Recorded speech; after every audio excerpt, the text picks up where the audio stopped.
or water from natural resources, be that in a river, be that in a stream, and later on underwater as well, and to divert this water for a public purpose.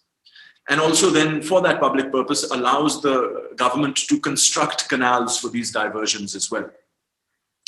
The Easements Act, which I had mentioned earlier, is one of the many laws on property that the British introduced. Section 7E has a very, very peculiar, you could say, and very important point on water law, because it says that anyone who owns land which is connected to underground water, which then owns that underground water. So anybody who finds water on their property, under their property, can claim ownership of it, provided, of course, that water is not in a defined channel. It's a very interesting phraseology that anything above and below your property is yours if it's connected to the property, including water resources, provided that water is not in a defined channel. And that's very interesting because Dr. Philip Culey of SOAS University talks about the Easement Act, because you see, you are introducing a concept of law ascribing the ownership, individual ownership of water based on the ownership of property. The Easements Act is not indigenous to India. It was imported from England, where it was part of the common law discourse. So the Easements Act of 1882, as it was introduced in India, is actually a reflection of what the British law on water, individual water rights was and had been developed through the 17th and 18th century. उस principal को उठाकर आप हिंदुस्तानी जमीन के अंदर आप या हिंदुस्तानी कौम पे आप आकर लगा देते हैं. And Culey says, look, the thing is that in England, if you don't like the weather, it rains after 10 minutes. वहाँ groundwater का मसला नहीं है, but that in India, there are actually deserts that are larger than the entire footprint of the United Kingdom. How can you have, in a country like Pakistan, where people are poor, the right of ownership of water restricted only to people who are propertied? And so the Easements Act sets up what we know as riparian law, the ownership of water that's connected to the ownership of your land. And this riparian law actually goes much, much further back from the British colonial laws or the British laws, common laws. It goes back to Roman law, because it was the Romans who said that flowing water is a public good. So anything in a defined channel cannot be owned by an individual because it's a public good. And the fact that defined channel finds its way in a Pakistani legislation that we observe today connect in many ways very illustrative of how backdated and outdated the legislations that control water around us are today. That said, the state's right with respect to the diversion of water for public use is stronger than the individual's right to have water, because the state can take that water.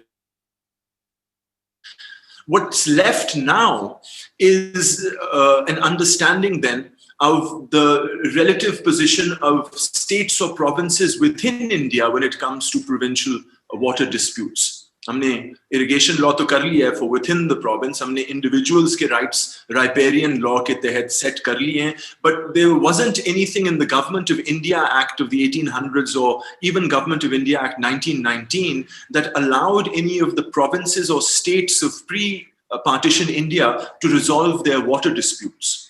Which is why in 1919, 1920, the state of Bahawalpur objected to Punjab's plans to divert the water of the river Satluj, essentially to the state of Bikaner, because they had supported the British in 1857. Though the state of Bahawalpur said that the water from the Satluj would be diverted to their detriment. And because there wasn't a legal framework or a platform or an adjudicatory forum for the states to adjudicate their rights, resort at that time was to a treaty known as the Tripartite Treaty of 1921. It's the first water accord, you could say, of South Asia, and sets out how the development of water resources would be done and how benefits would be shared between the three provinces or the three entities involved in the agreement. This lack of adjudicatory forum issue was resolved in 1935 with the passing of the Government of India Act, 1935.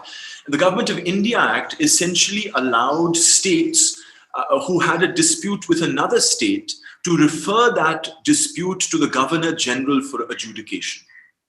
And this is now very, very important from a conceptual point of view, because the second you allow for adjudication, interstate adjudication, you also concede that no state within India has total and absolute control over their water resources. You see, once you have a dispute resolution forum, you understand it's implied that states have shared rights that can be adjudicated amongst themselves. So a very important platform was introduced by the Government of India Act 1935, and it was activated almost immediately by the province of Sindh, that was very concerned that the planned development of the Bhakra Dam, when superimposed with the Thal and Haveli projects in Punjab, would cause detriment to water resource availability in Sindh. This matter was then referred to the Governor General, who formed a commission and appointed Justice B.N. Rao, a Bengali jurist of international fame, I should also say, who retired eventually as a judge of the International Court of Justice. But Justice Rao then formed the what's now known as the Rao Commission, that published its report in 1942. And this report sets out the principles upon which states in India will adjudicate their disputes. Justice Rao looks at various, you could say, transboundary dispute resolution mechanisms and formulas. For example, the Harman Doctrine, which is an absolute doctrine of sovereignty of water resources.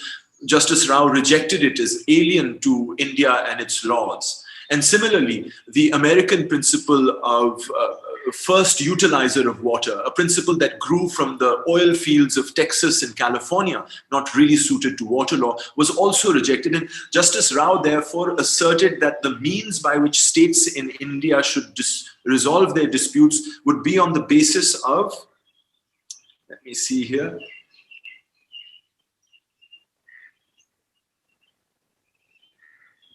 equitable apportionment are the words used. And you'll find, incidentally, that equitable apportionment was also the principle of water dispute resolution in vogue internationally at that time as well.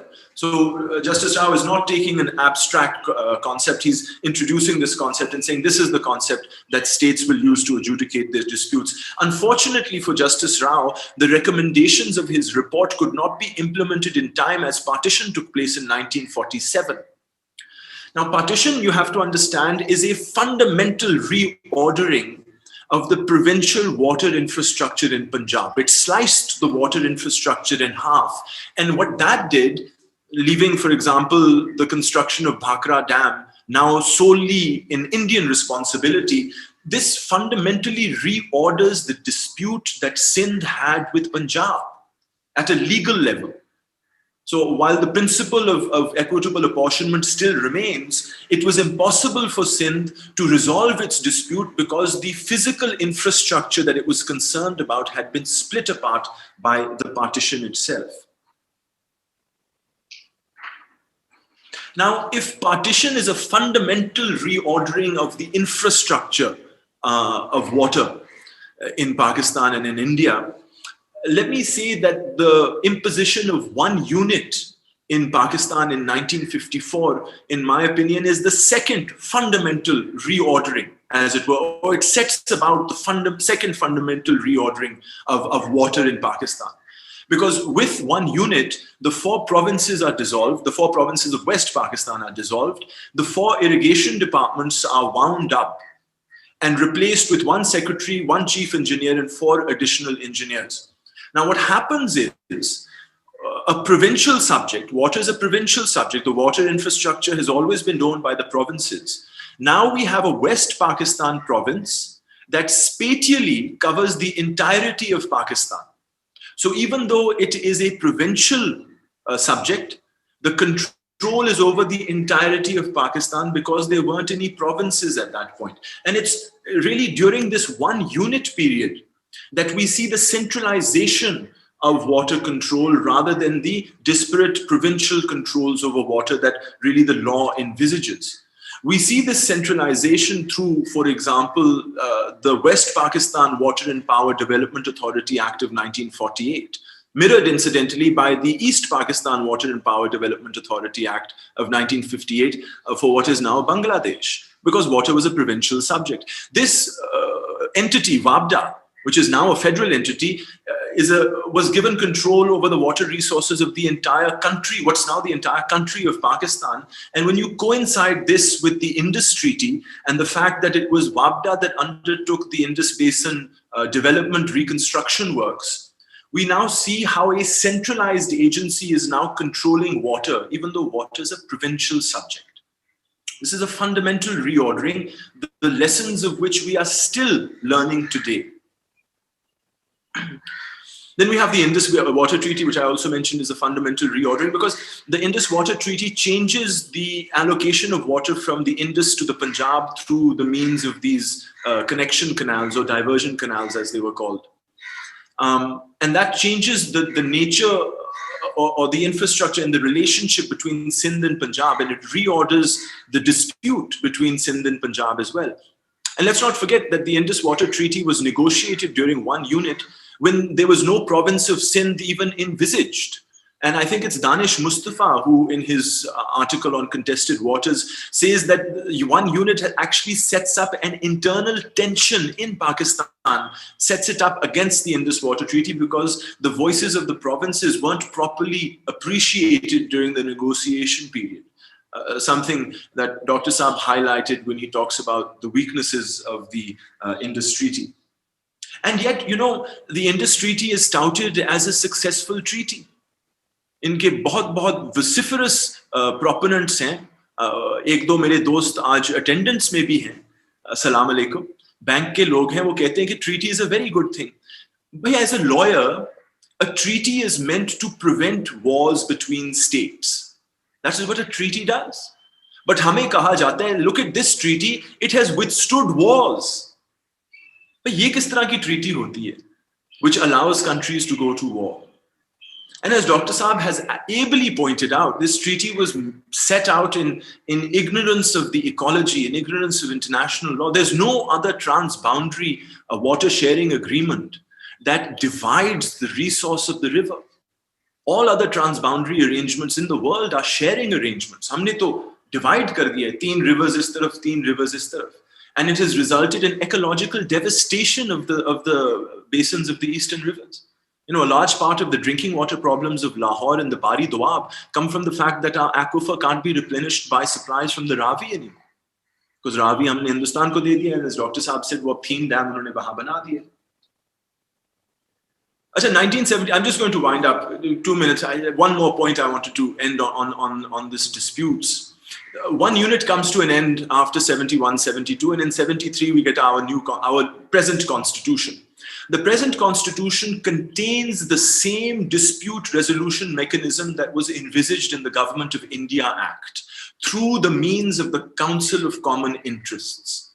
The Council of Common Interests is a constitutional body that consists of the Prime Minister, the 4 chief ministers, and some federal ministers appointed by the President. And it has 2 jobs: to formulate certain policies called policies in Part 2 of the Federal Legislative List. Uspe policies Council of Common Interest banati hai. In policies में पानी का कोई जिक्र नहीं है, incidentally. However, WAPDA is one of the institutions that the Council of Common Interest can set policy for. But water as a subject is not a federal subject and not something the Council of Common Interest can set policies on. But its second responsibility, there are 2 responsibilities of the Council of Common Interest. The second responsibility is to resolve water disputes between the provinces. That's its second responsibility. And, you know, to date, we haven't seen this forum properly activated. 73 ke baad, it was in 1976 that the President of Pakistan set up what's known as the Chief Justice's Commission to look at the Sindh and Punjab water dispute. But before this it consisted of the Chief Justice of Pakistan and the 4 Chief Justices of the Provincial High Courts. Before this commission could finalize its report, 1977 mein Ziaul Haq abrogated the Constitution and the Council of Common Interest no longer stood.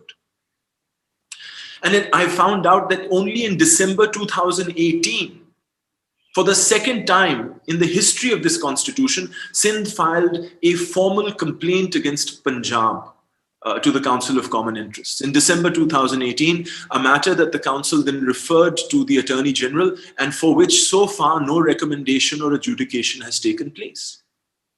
Water is fundamentally a provincial subject throughout the history of this land, even in India and in Pakistan. Yet we have not evolved any history of adjudication on water. जो हमारा forum था, B.N. Rao का, 1973 के constitution का, उसको हमने सही तरह इस्तेमाल नहीं किया. We don't have a tradition of arguing civilly over water. And perhaps this is one of the reasons why we get into these heated debates about water as well. I wanted to end my comments here, and maybe we can move into a more conversation mode after this.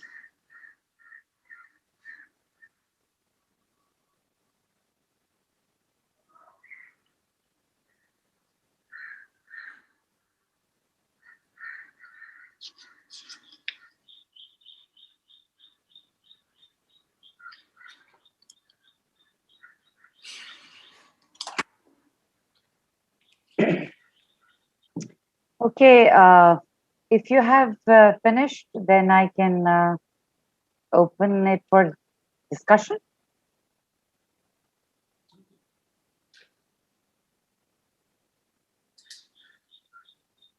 Okay, let me see if there are any questions from the audience, from the participants.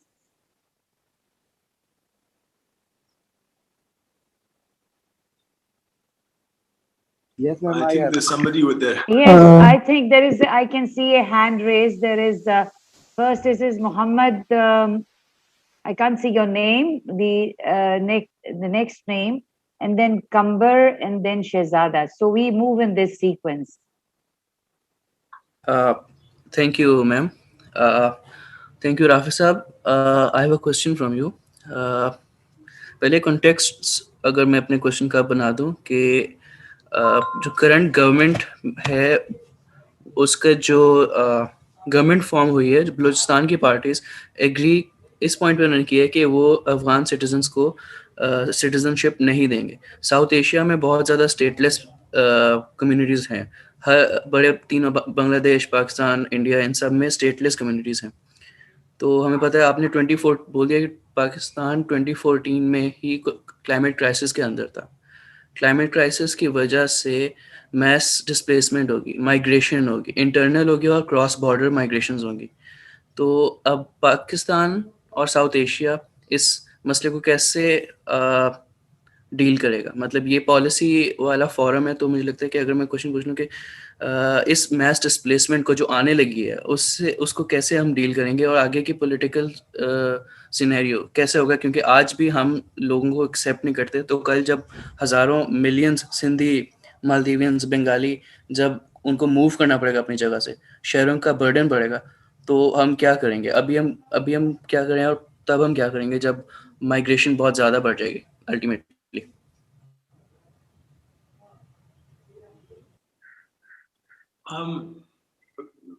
See, I don't think migrations तो होती रहती. The problem is, और आपकी बात बिल्कुल ठीक है, climate crisis की वजह से migrations बढ़ेंगी. It's very difficult to pinpoint what a climate migration is. For example, in the last 15 years in the Sindh Delta, there's been seawater intrusion near just east of Karachi. It's displaced tens of thousands of people. But it's difficult to pinpoint their displacement and the increasing urbanization in Karachi as purely climate events, because people move for many reasons. It could be the fact that, you know, village economies aren't as vibrant as urban economies. It could be to search for other opportunities. And so it's very difficult to lay down and identify what a climate refugee is going to look like or a climate migrant is going to look like. That said, I mean, there are other countries that have serious problems. Bangladesh is going to suffer incredible seawater rise, and they predict that unless something is done internationally about the climate crisis, they could have as many as 25 million people displaced into India. And India doesn't have the resources to be able to withstand that influx. The problem right now, my friend, is not the fact that there will be refugees. Refugees to honge. The problem is that our international legal framework hasn't come up with a system to adopt them. You see, during the 20th century wars, there were people that were displaced as a result of warfare. And in consequence to that, there were humanitarian laws like the International Conventions on Political Refugees. There's no legal status presently for a climate refugee.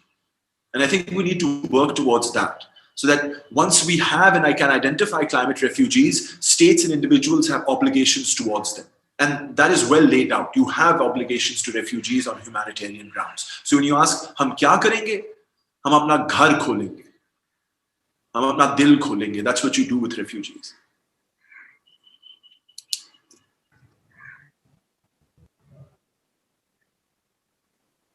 जी कंबर. Sir मेरा आपसे एक question था. आपने British राज का कहा कि हमारी वाटर पॉलिसीज पे कितना ज़्यादा इफेक्ट्स रहा है, तो मैं पूछना चाह रहा था जो मुगल, उससे पहले मुगल राज था, उनकी भी कोई वाटर पॉलिसीज थी या उन्होंने कुछ ऐसा बनाया था, या हम टोटली जो है ये सब कुछ आगे ब्रिटिश ने ही इसे मसलन के हमारी जो वाटर पॉलिसी थी उनसे रिसेंबल किया था और बनाया था? That is a fantastic question, and I hope Dr. साहब इस पे आप भी थोड़ा सा तबसरा दें, because मैं चूंकि वकील हूँ, हम कानून पढ़ते हैं और कानून अंग्रेजों ने हमारे लिए बनाए हैं, हम उससे पहले देखते नहीं हैं. This is unfortunately this the way we've been programmed to think. But not for a second should you assume that there was not canal or there was not water infrastructure in India. They were both. I mean, consider कि लाहौर के अंदर जो शालीमार बाग है, उसके लिए 270 kilometre का कनाल जो है खोदा गया था रावी से, from a point higher than Lahore, that could be provided water, that could provide water for the benefit and the pleasure of the king. But what I understand is that a lot of water infrastructure was not the surface diversions that we recognize through the colonial interventions, but a lot of water infrastructure were these water wells and baulis that people had in communities. You see water wells in many cities. Lahore में इधर Queens Road पे क्या कहते हैं गंगाराम की बाउली होती थी, अंदरून शहर के अंदर होते थे. So there was different types of water control, except it's not formally documented in the legal tradition. But there are fantastic researchers who are doing work on this right now. Fazilda Nabil is one of them. She's done a PhD from UK on the subject as well. So there's lots of work and very, very interesting. Dr. साहब, इस पे आपका कोई है क्या कहते हैं knowledge? जी, actually जो कैनाल्स पाकिस्तान ये इंडो सब कॉन्टिनेंट पे जो बनी है, इसमें जो सबसे पहली कैनाल थी वो फिरोज शाह तुगलक ने मेरे ख्याल में 1358, if I am correctly remembering the date, but that was around the time, Firoz Shah Tughlaq ने पहली कैनाल बनाई थी जो कि यमुना कैनाल के नाम से बनाई गई थी. It was more than 100 kilometres long canal, और ये वो पहली कैनाल थी जो कि दरियाए यमुना से निकाल के तो इसको यमुना और सतलुज के जो वाटर शेड होता है, ये हाइड्रोलॉजिकल टर्म मैं इस्तेमाल कर रहा हूँ, ये ऑलमोस्ट उसके वाटर शेड के ऊपर इसको चलाया गया था. और इस कैनाल का जो मेन मकसद था वो ये था कि जिस वक्त मानसून में ज्यादा पानी आता था दरिया में, तो इस कैनाल के बीच में पानी आ जाता था और फिर ये वाटर शेड के ऊपर चलती हुई बहुत दूर तक पानी ले जाती थी. और मेन मकसद इस कैनाल का इरिगेशन नहीं था, बल्कि इसका मकसद था शिकार गाहों की मेंटेनेंस, क्योंकि ये लोग शिकार के काफी शौकीन थे, तो ये शिकार गाहों में पानी ले जाते थे. और नॉर्मली इन कैनाल्स में से लोगों को पानी निकाल के इरिगेशन की इजाजत नहीं होती थी. इसी किस्म की कैनाल जो हैं वो सिंध में भी बहुत ज्यादा बनी थी. कैनाल ये तालपुर और कलहोड़ा वगैरह की जो हुकूमतें रहीं सिंध में, उसमें ये कैनाल्स बनाते होते थे. और जो इस वक्त सिंध की मेजर कैनाल्स हैं उनमें से बहुत सौ की अलाइनमेंट जो है ये उसी दौर की बनाई हुई जो कैनाल्स हैं उनके ऊपर की गई थी, जिसमें मसलन बेगारी कैनाल एक आपने सुनी होगी, सिंध में काफ़ी बड़ी कैनाल है. और उसका नाम बेगारी कैनाल इसलिए है क्योंकि जब फ्लड का सीजन आना होता था तो उससे पहले बेगार के तौर पे लोगों को इकट्ठा करके लाया जाता था और उसकी सफाई कराई जाती थी ताकि इसके बीच में पानी चले और फिर अगेन शिकार गाहों पे जो है इससे मेंटेन की जाए. और ये जो सिंध का कॉरिडोर है दरिया सिंध का, इसमें मतलब है कि बहुत घने जंगलात और बड़ी बड़ी किस्मों के जो जानवर थे, मतलब रीछ, शेर, चीते, हाथी वगैरह, ये सब यहाँ पे पाए जाते थे नेचुरल. और जिस वक्त ये अंग्रेज़ों ने सिंध के ऊपर कब्जा करने का और हमला करने का پروگرام بنایا تو اس میں انہوں نے ایک چارج شیٹ تیار کی تھی سندھ کے حکمرانوں کے خلاف، جس میں ایک انہوں نے چارج شیٹ میں یہ چیز بھی رکھی تھی کہ سندھ کے جو حکمران ہیں وہ لوگوں کو کینال کا پانی پوری طرح سے نہیں دیتے اور ان کو دریا کے قریب اس کینال کے پانی سے اریگیشن نہیں کرنے دیتے. اور انہوں نے یہ وعدہ کیا تھا کہ جب ہم سندھ پہ قبضہ کریں گے اور حکومت بنائیں گے تو ہم پھر لوگوں کو یہ کینال صاف کر کے پانی مہیا کیا کریں گے تاکہ لوگ اریگیشن کر سکیں. اسی طرح سے رافع نے آلریڈی ذکر کیا ہے اس کا جو کینال تھی آپ کی جو مادھوپور ہیڈ ورک سے شروع ہوتی تھی، مادھوپور سے شروع ہوتی تھی، ہیڈ ورک بعد میں اس پہ برٹش نے بنایا تھا، وہ 1638 میں میرے خیال میں شاہ جہاں نے بنوائی تھی، جو کہ اس کو شالیمار گارڈن کو اور لاہور کے شہر کو پانی دینے کے لیے بنائی گئی تھی. تو یہ جو کینالز ہیں اس ایریا میں this is nothing invented by the British, یہ پہلے سے تھیں، لیکن برٹش کی اور جو کینالز بعد میں اس سے پہلے مغلیہ دور کی بنی ہوئی تھی اس میں فرق مین یہ تھا کہ ہم ہائیڈرولوجیکل ٹرمز میں کہتے ہیں اننڈیشن کینالز تھیں جو کہ پہلے بنی تھی مغلیہ دور میں، اور اس میں یہ کہ جب مونسون میں پانی چڑھتا تھا تو یہ دریا کے جو ہے وہ کینال کا راستہ کٹا ہوتا تھا دریا کے سائڈ پہ اور اس کے بیچ میں پانی آ جاتا تھا، لیکن جب مونسون کا پانی اترتا تھا تو پھر ان کینالز میں پانی جو ہے وہ ختم ہو جاتا تھا. برٹش نے جو ماڈیفیکیشن کی تھی وہ یہ تھی کہ اس نے دریا کے اوپر ہیڈ ورک بنا دیا تھا اکراس دا ریور، جس پہ جب دریا میں پانی کم بھی ہوتا تھا تو وہ ہیڈ ورک کی وجہ سے پانی کا لیول اتنا اونچا ہوتا تھا کہ کینال میں پانی جاتا رہتا تھا، اور اس میں یہ پیرینیل کینالز بن گئی تھی. تو بیسیکلی یہ جو کینالز بنانے کا سسٹم ہے اننڈیشن کینالز کا، یہ 10,000 سال پرانا سسٹم ہے، میسوپوٹیمیا میں شروع ہوا تھا، اس کے بعد میں فرعون نے 6,000 سال پہلے اس کو اڈاپٹ کیا تھا اور یہ مصر میں دریائے نیل کے اوپر بنا تھا. جہاں پہ مغلیہ دور میں انڈس سیولائزیشن بہت پرانی ہے، اس میں مغلیوں سے پہلے بھی یہ کینالز اس طرح سے چل رہی تھیں، اور جو میجر اس کی ماڈیفیکیشن ہے وہ پھر آج سے 200 سال پہلے انگریز نے ہیڈ ورک بنا کے کی تھی. اس کے بعد جو 200 سال کے بعد کی ٹیکنالوجی ہے وہ ہم نے کوئی نئی چیز نہیں اڈاپٹ کی اور ہم وہی 200 سال پرانے سسٹم پہ چل رہے ہیں. جی جی شہزادہ.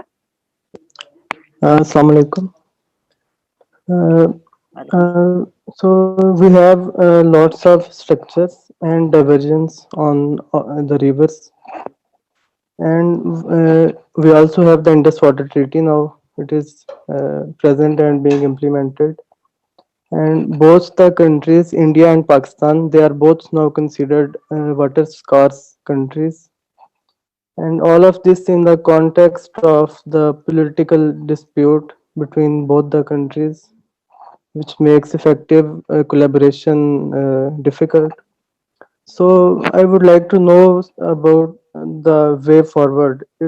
Is it in reforming water mechanism to include more effective mechanisms and to activate, to give a larger role to CCI to reform to disputes within the country, or it is still possible to have our rivers run on the basis of the principle of continuity, which was mentioned by Dr. Hassan.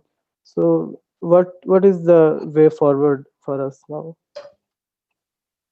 Doctor صاحب میں ذرا ایک second میں کوشش کرتا ہوں، میں نے چھوٹی سی ایک بات کرنی ہے. Sure. Because I know you can take this away completely. But my response to this would be کہ دیکھیں بھائی جان، آپ نے پانی کس چیز کے لیے استعمال کرنا ہے؟ پانی ہمارے پاس بہت ہے. if you think about it, یہ جو scarcity کی آپ نے بات یہ ساتھ رکنے والے but we've got lots of water. اب یہ دیکھیں کہ پاکستان میں پانی کہاں جاتا ہے؟ وہ ٹولڈ کہ 90% جو اریگیشن میں جاتا ہے. تو ٹھیک ہے، اریگیشن میں کہاں جاتا ہے؟ چینی میں جاتا ہے، چاول میں جاتا ہے، گندم میں جاتا ہے، کپاس میں جاتا ہے. چینی ہم ایکسپورٹ کرتے ہیں، گندم ہم کیا کہتے ہیں، کپاس ہم ایکسپورٹ کرتے ہیں، چاول ہم ایکسپورٹ کرتے ہیں. There are 92 sugar mills in Pakistan. There are 21 ethanol plants in Pakistan that produce کیا کہتے ہیں ethanol from the molasses of sugar mills.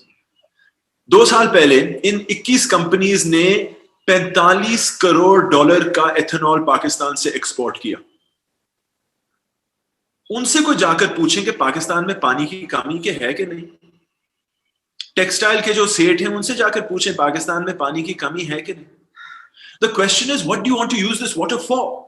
150 سال پہلے انگریزوں نے ہمیں کھیتوں پہ کام لگا دیا because it was the easiest thing to do with a bunch of illiterate people. وہی کھیتی باڑی, وہی 600 سال پرانا سسٹم ابھی ڈاکٹر صاحب کہہ رہے ہیں, وہی ٹیکنالوجی, اننڈیشن کنالز, کیا کہتے ہیں, فلڈ اریگیشن ہم استعمال کر رہے ہیں, and we're taking 90% of the water resource, and nearly half of Pakistanis work in agriculture, and most of them live by the poverty line. ہم اپنا سارا پانی ایگریکلچر میں لگا رہے ہیں, اور اس کا نتیجہ کیا ہے؟ Our people are just as poor and just as illiterate as they were 150 years ago. آپ نے اس پانی کے ساتھ کرنا کیا ہے؟